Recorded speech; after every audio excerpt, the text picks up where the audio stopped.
kapatid Sister Bea Dadoy. And Sister Nida de la Cruz. Magandang hapon po, Yahweh El Shaddai, Brother Mike, Sister Belen, and family. Ang una ko pong ipapatotoo ay yung ginawa po sa akin ni Lord na ako po kasi ay na-detect noong 2022 na merong breast cancer stage 2 po. Ngayon po, October 26, 2022, na-operahan na po ako. Tapos noong February po, kinemo po ako. Pagkatapos po ng chemo, may mga monitoring.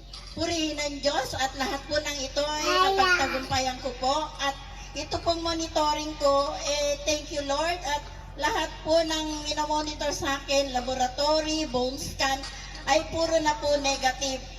Maraming salamat po Lord. Ang pangalawa ko pong ipapatotoo ay yung apo ko po, dumating po kasi birthday po namin dalawa kahapon.